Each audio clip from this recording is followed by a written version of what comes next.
kita panggil dan sambut Ustadz Wawan dengan tepuk tangan yang meriah.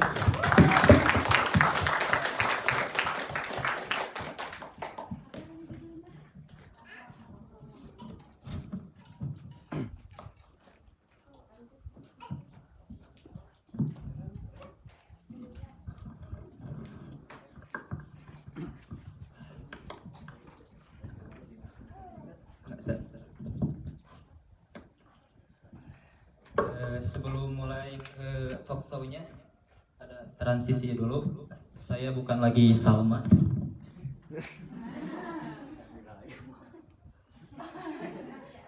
Agak sesuai dengan tema akhlak Rasulullah. Ya. Langsung saja basa-basi heula ceritanya. Gimana Pak Ustadz Wawan? Sehat? Alhamdulillah.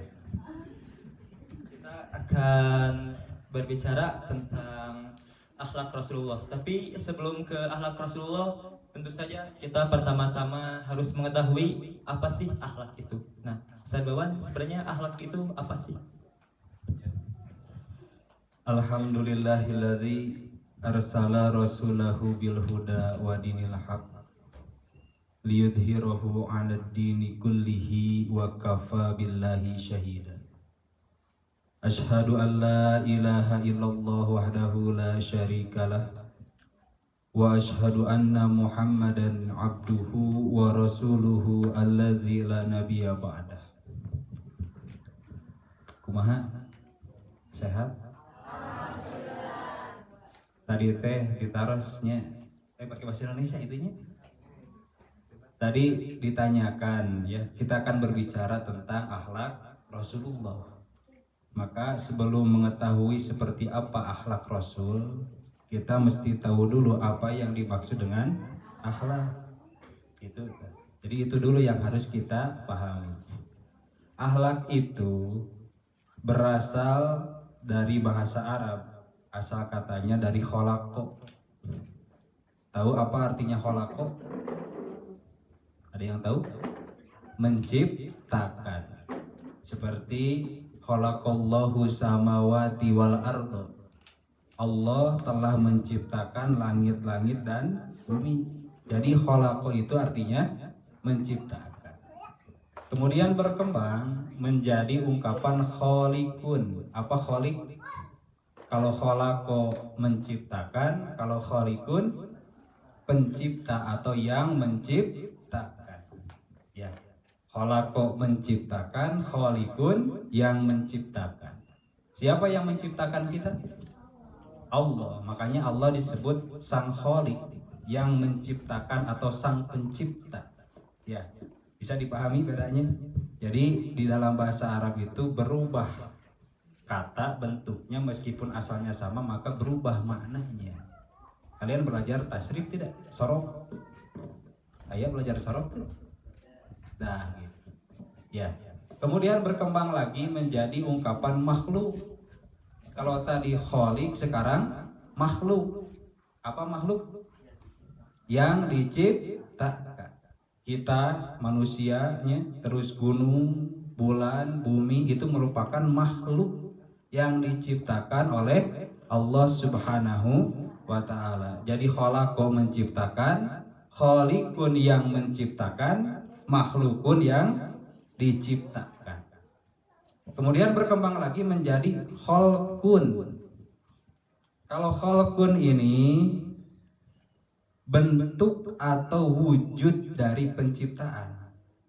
Kita selaku manusia punya fisik seperti ini merupakan khalqun, bentuk ciptaan. Paham tidak? Ya. Kalau khalqun itu bentuk ciptaan. Kita punya tangan, 2 kaki, 2 hidung, 2 liangna kan gitu nya. Eta teh merupakan bentuk ciptaan Allah, khalqun namanya. Paham? Jadi khalqun itu bentuk atau wujud ciptaan Allah. Nah, perlu kita ketahui bahwa bentuk ciptaan Allah itu tidak ada yang jelek. Pahamnya? Tidak ada yang jelek bentuk ciptaan Allah mah. Semuanya bagus. Surat At-Tin ayat ke-4. Laqad khalaqnal insana fi ahsani taqwim. Naon hartosna eta? Sungguh kami telah menciptakan manusia dalam bentuk yang paling, tidak ada yang namanya ciptaan Allah yang jelek, tidak ada. Makanya dulu ada yang pernah bertanya di kelas 10 kelas 6. Pertanyaannya seperti ini. Bapak, bagaimana caranya supaya tidak insecure? Insecure nanti disebut teh. Oh gitu. Minder ya. Minder terhadap orang yang cantik. Da istri nu narosna teh. Kumaha carana supaya tidak minder di samping orang yang cantik? Maka saya jawab, kita harus sadar dulu bahwa ciptaan Allah termasuk kita itu tidak ada yang jelek. Jadi untuk apa minder? Paham tidak? Ya, kita semua diciptakan dalam bentuk yang bagus, makanya jangan minder. Tidak ada ciptaan Allah yang jelek. Nah itu dulu. Paham? Justru yang harus kita perhatikan itu nanti dari kholako jadi kholikun, jadi makhlukun, jadi kholkun tadi, kemudian berkembang lagi menjadi khulukun. Nah khulukun ini merupakan sikap gerak dari fisik. Sikap gerak dari kholkun namanya khuluk, namanya akhlak. Nah gitu.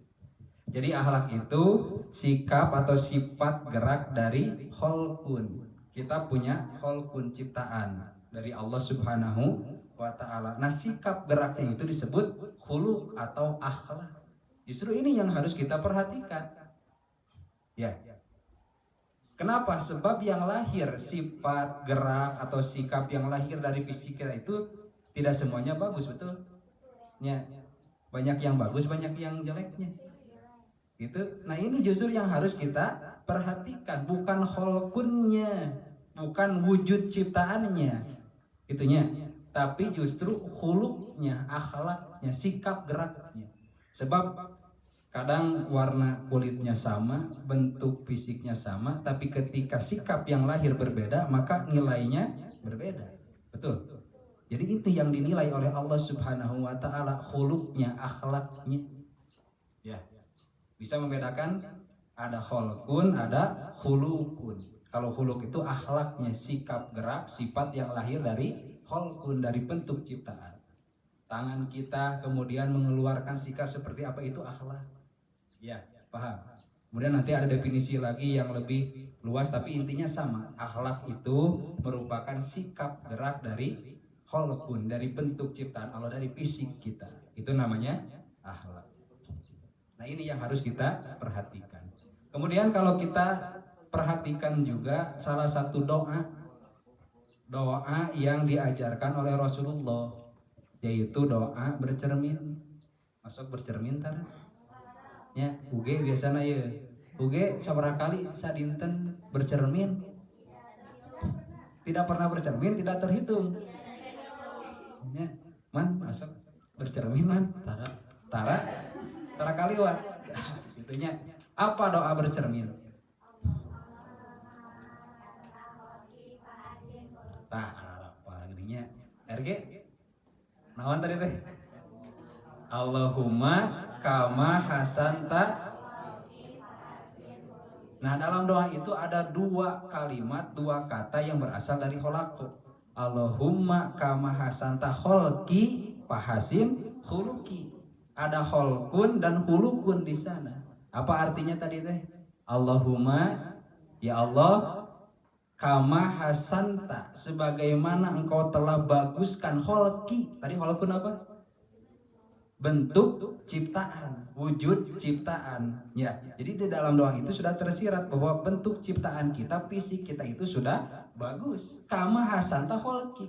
Kan kita berikrar sebagaimana engkau telah baguskan wujud penciptaanku. Jadi tidak ada yang jelek, paham? Terus kita memohon kepada Allah apa? Fahasin. Nah ini yang kita minta. Sebab tadi yang lahir dari fisik kita itu tidak pasti baik semuanya. Kadang ada baik, kadang ada buruknya. Ini yang kita minta. Semoga Allah memberikan, memudahkan kita untuk melakukan akhlak yang baik. Paham? Itu tah doa nanti.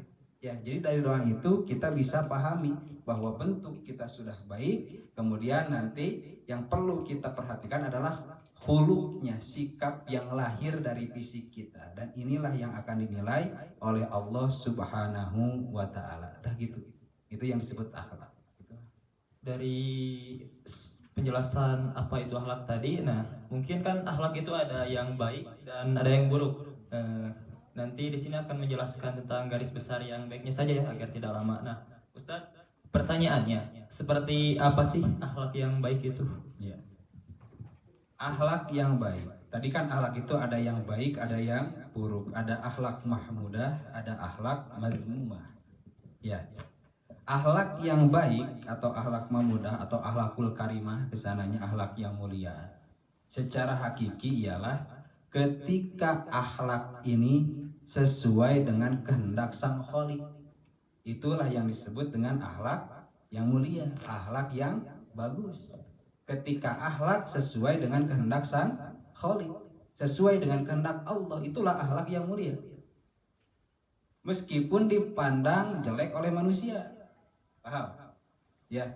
Jadi secara hakiki akhlak yang baik adalah akhlak yang sesuai dengan tuntunan Sang Khalik, tuntunan Allah Subhanahu wa taala, meskipun dipandang buruk oleh manusia.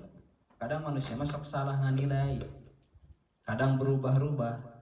Maka yang kita harapkan itu bukan penilaian dari manusia, tapi penilaian dari Allah Subhanahu wa taala.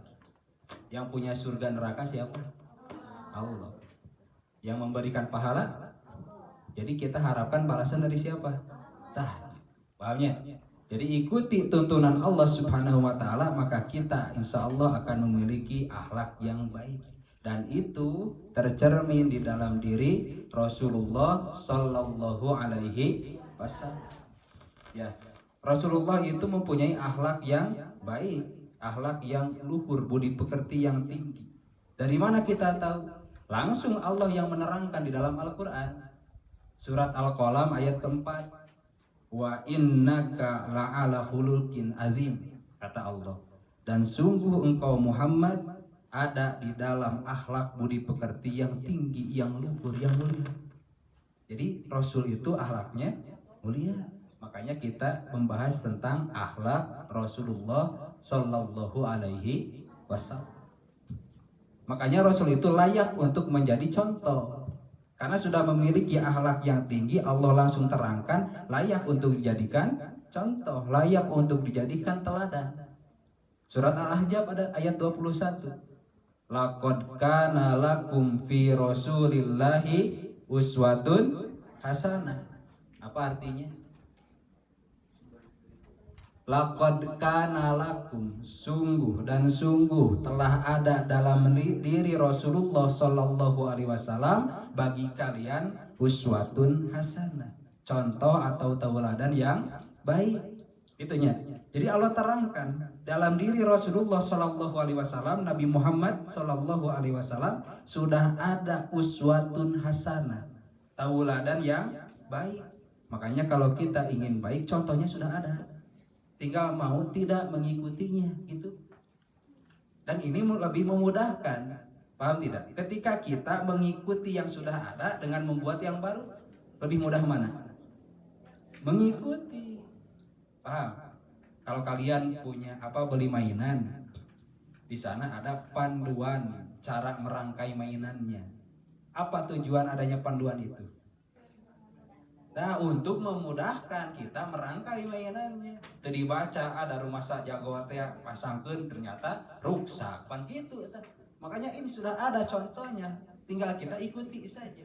Dalam berakhlakul karimah Rasulullah Sallallahu Alaihi Wasallam itu yang menjadi uswatun hasanah.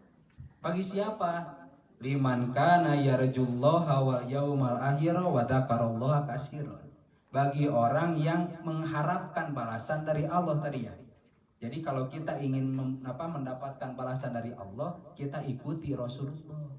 Tapi kalau ingin mendapatkan balasan dari manusia, kadang kita mengikuti Rasulullah, Rasulnya saja ada yang tidak suka. Paham tidak?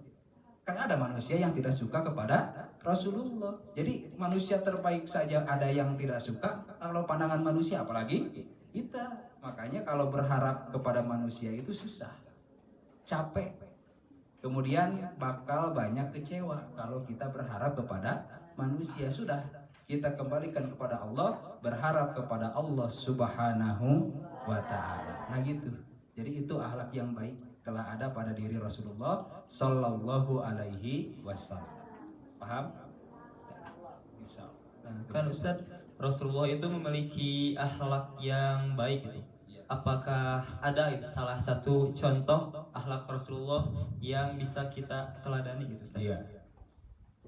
Apa contoh akhlak Rasulullah? Iya. Kalau kita berkata mengenai akhlak Rasulullah secara keseluruhan, wah ini sulit, bukan sulit, terlalu banyak begitu ya. Kenapa disebut terlalu banyak? Di dalam tafsir Ibnu Katsir mengenai surat tadi Al-Qalam ayat keempat, wa innaka la'ala khuluqil azim, di sana ada hadis ketika Aisyah, tahu Aisyah siapa? Istri Rasulullah. Aisyah ditanya oleh sahabat yang lain. Kenapa disebut sahabat yang lain? Karena Aisyah pun sahabat. Paham? Aisyah teh sahabat Rasul, istri Rasul. Dua-duanya. Jadi sahabat itu tidak terpaku dengan laki-laki. Yang disebut sahabat Nabi itu orang yang bertemu Nabi, beriman kepada Nabi dan mati dalam keadaan Islam. Itu ya sahabat. Kan Aisyah juga sama seperti itu. Makanya disebutnya bisa disebut sahabat. Jadi kalau ditanya ayatnya sahabat anu teu jamatan. Ayah sahabatnya. Pahamnya? Nah, gitu.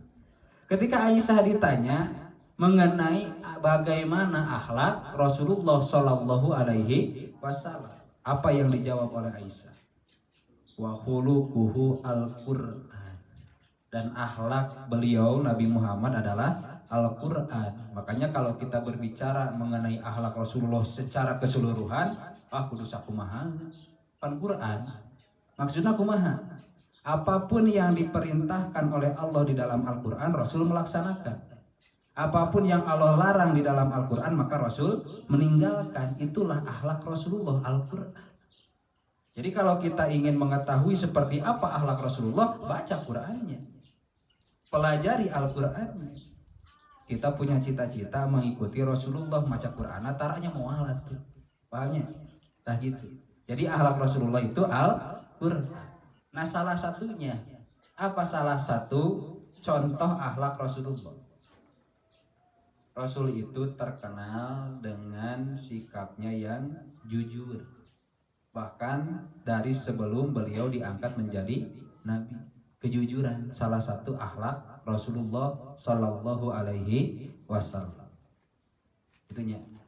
Apa ayat tentang jujur? Banyak ayat yang berkaitan dengan jujur. Kan tadi akhlak Rasulullah itu Al-Quran. Apa yang diperintahkan oleh Allah di dalam Al-Quran, Rasul melaksanakan.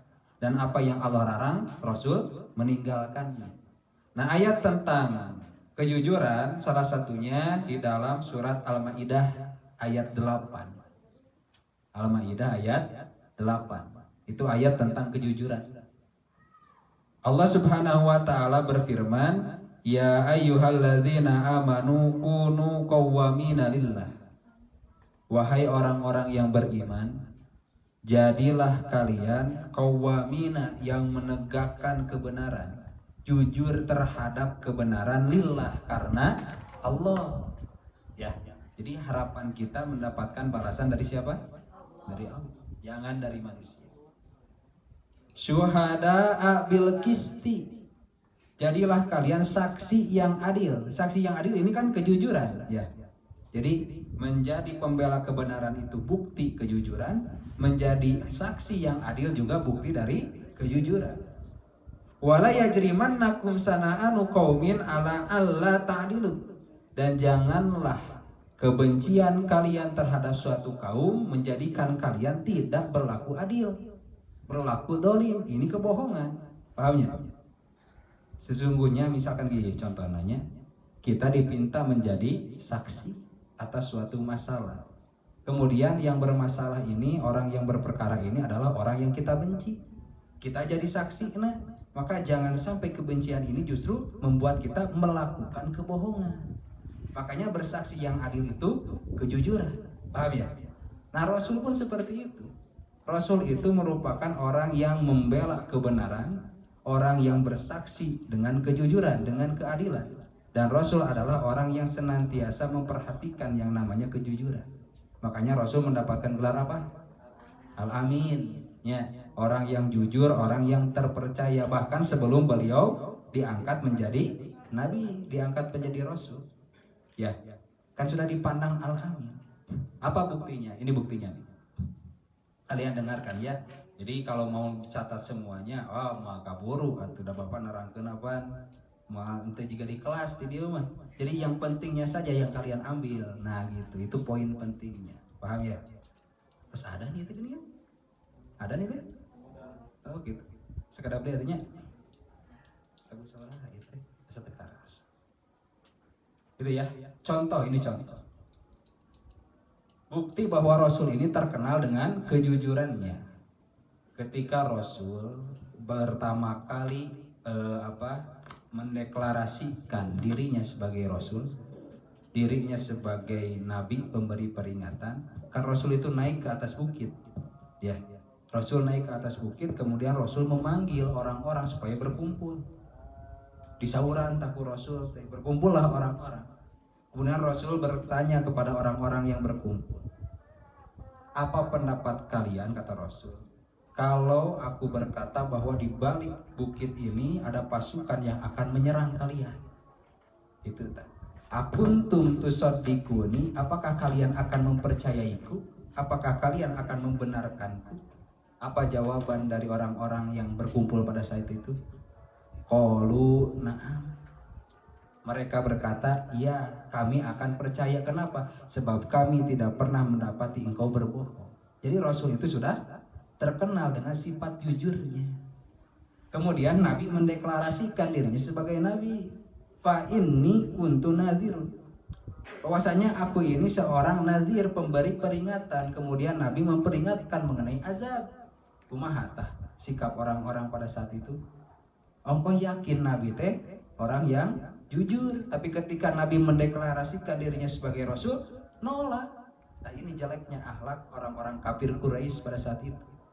Waqala Abu Lahab, kemudian Abu Lahab berkata, apakah untuk ini engkau mengumpulkan kami Muhammad? Gitu. Alihada jamak tanah, apakah untuk hal ini kamu mengumpulkan kami? Tabban laka. Itu kata Abu Lahab, celaka kamu Muhammad. Kemudian apa? Allah membela Rasulnya, justru Allah menurunkan ayat Tabbat yada abi lahabil. Yang celaka itu bukan Nabi Muhammad, justru Abu. Nah itu. Jadi di sini kisah ini kita bisa dapati beberapa poin. Pertama, Rasul itu sudah terkenal kejujurannya bahkan sebelum menjadi Rasul. Kedua, dari kisah ini juga ada tercermin, tergambar buruknya akhlak orang-orang kafirnya. Engkau berkata kami percaya kepada Nabi Muhammad, tapi ternyata setelah diberikan tahu bahwa Rasul adalah seorang Rasul, seorang pemberi peringatan, langsung nolak. Kan ini apa akhlak yang jelek? Apa yang dikatakan berbeda dengan kenyataannya. Ya, paham tidak? Kemudian yang terakhir, kalau kita ingin dipandang mulia oleh manusia, susah. Rasul saja selaku makhluk yang paling baik di alam dunia. Ada tidak orang yang lebih baik dari Rasul? Tidak ada. Tapi ada tidak orang yang benci kepada Rasul? Ada. Tuh. Jadi kalau kita menginginkan pandangan dari manusia, Rasul saja ada yang tidak suka. Rasul saja ada yang membenci. Maka kita kembalikan kepada Allah Subhanahu wa taala. Itu kan. Tuh, baraya guys semua Rasul teh bersikap jujur gitu. Jadi anu ujiana masih nyontek ereunannya. Asli karunya anu belajar gitu. Nah, mungkin ini pertanyaan terakhirnya karena ada ya. Ustaz Wawan, apa sih manfaat dari perilaku jujur tersebut untuk diri kita sendiri? Manfaat dari perilaku jujur. Jujur itu termasuk salah satu akhlak yang mulia. Bahkan jujur ini cakupannya luas. Dari kejujuran bisa melahirkan ketaatan. Dari kejujuran bisa melahirkan birrul walidain. Kalau kita sadar diri sebagai anak, bagaimana sikap kita kepada orang tua, kan kita tahu ilmunya. Jujur terhadap diri sendiri akan melahirkan birrul walidain. Begitupun sebagai murid kepada guru, sama. Kalau kita sadar sebagai murid, seperti apa bersikap terhadap guru, dengan kejujuran itu akan melahirkan sikap yang terpuji. Begitu. Apa manfaat dari kejujuran? Bapak bacakan 3 saja ya. Pertama, manfaat dari kejujuran itu akan menuntun ke surga. Itu yang paling besar. Ya, kejujuran itu menuntun ke surga. Dalilnya Nabi bersabda, "Alaikum bisidqi fa inna sidqa yahdi ilal birri wa innal birra yahdi ilal jannah." Hendaklah kalian berlaku jujur, karena jujur ini mendatangkan atau membawa kepada kebaikan, dan kebaikan akan membawa ke surga. Maka kesimpulannya jujur menuntun ke surga. Sebaliknya kalau bohong kemana? Ke neraka. Ya. Iyakum wal kadhiba fa innal kadhiba yahdi ilal fujur wa innal fujura yahdi ilan nar. Itu kebalikannya. Jadi kalau jujur ke surga, bohong ke neraka. Itu yang pertama manfaatnya. Kemudian yang kedua, orang yang sudah biasa jujur itu akan mudah untuk mendapatkan kepercayaan orang lain. Ya. Bicara sedikit saja orang lain percaya. Kenapa? Karena jujur. Paham tidak? Beda dengan orang yang sudah biasa berbohong. Ya, berupaya berusaha sekuat tenaga untuk meyakinkan orang lain. Nah, susah meyakinkan orang lain karena dia sering berbohong. Ada ungkapan al-kadzabu la yusaddaqu wa in saduqa. Seorang pendusta tidak akan dipercaya meskipun berbicara benar. Sosana aja ngomong benar dan tukang bohong ku batur mau dipercaya, itu ruginya. Jadi seorang yang tukang bohong. Jadi manfaat yang kedua dari jujur adalah mudah untuk mendapatkan kepercayaan orang lain. Yang ketiga, jujur itu melahirkan ketenangan jiwa, tumaninah, al-mutmainnah. Ya ayuhan nafsul mutmainnah. Ya, wahai jiwa-jiwa yang tenang. Itu dari jujur akan melahirkan ketenangan. Justru sebaliknya, orang yang suka berbohong, dari kebohongan itu akan melahirkan keresahan.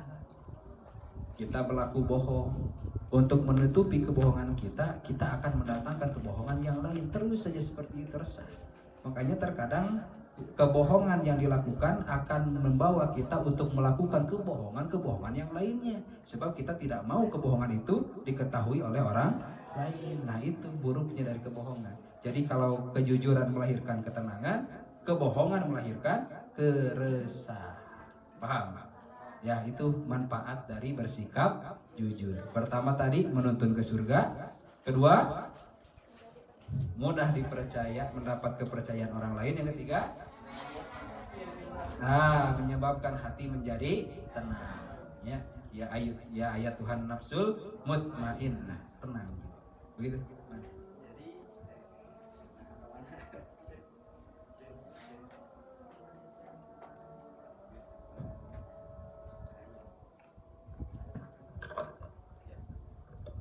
Jadi manfaat jujur teh yang pertama menuntun ke surga. Nah, berarti nyontek pas ujian teh jujur. Berarti nyontek ujian sama dengan masuk. Nah, gitu nya. Ingat we pokoknya eta. Sebenarnya mah ada sesi tanya jawab ini teh. Karena waktunya tidak memungkinkan. Jadi langsung ditutup saja teman-teman. Tapi anu bade naros teh. Kumaha Ustaz? Bade? Oke, masak aja. Bangga Rizky, dipersilahkan. Berkaitan dengan jujurnya, Ustaz. Kalau misalnya kan di pengadilan itu kan ada saksi gitu yang kayak pengacara juga, misalnya ada yang salah kan punya pengacaranya. Berarti kan secara ini kan pengacara kan membela si ininya pelaku inilah kriminal ataupun itu gimana Mas? Ini namanya banyak. Gini ya. Yang namanya pengadilan dunia itu berbeda dengan pengadilan Allah. Pengadilan dunia itu bisa dimanipulasi. Kadang yang punya uang, yang berkuasa, nyewa pengacara jagoan, sehingga yang tadinya bersalah seolah-olah menjadi yang benar. Sebaliknya yang benar menjadi orang yang salah. Itu kan pengadilan dunia. Memang terjadi seperti itu. Ya, wajar duniawi menjadi hakim oge manusia mah makhluk yang kadang salah, tapi nanti di pengadilan Allah semuanya akan terbukti. Moal aya di tempat pengacara, terek nyawa pengacara di pengadilan Allah, pengacara nawai didakwa Allah tak gitu ya. Jadi kalaupun tidak selesai di dunia akan diselesaikan nanti di Hari pengacara pembelananya bakalan mendapatkan dosa nggak karena Oh ya jelas, kalau tahu dia membela yang salah, kemudian sengaja menutupi kesalahan, berarti saks menjadi seseorang yang sengaja menutupi kejujuran dan membuat kebohongan, itu udah dosa. Makanya kalau mau jadi pengacara, kalian harus hati-hati. Jangan hanya melihat karena uangnya, jadilah pengacara yang jujur, membela hak yang benar. Makanya Al-Aqul Karimah ini bisa diterapkan di mana saja jujur ini. Kalian mau jadi pelajar, harus jadi pelajar yang jujur. Mau jadi pengacara atau pengusaha, apapun itu hendaklah berlaku jujur. Nah itu akan mendatangkan kebaikan. Begitu? Bisa dipahami? Ya. Rizky pada jadi pengacara. Oh, sudah jadi pengacara. Ya. Mungkin dicukupkan sekian pada Ustadz Wawan. Terima kasih telah menyampaikan materi yang sangat bermanfaat ini. Bisa meninggalkan tempat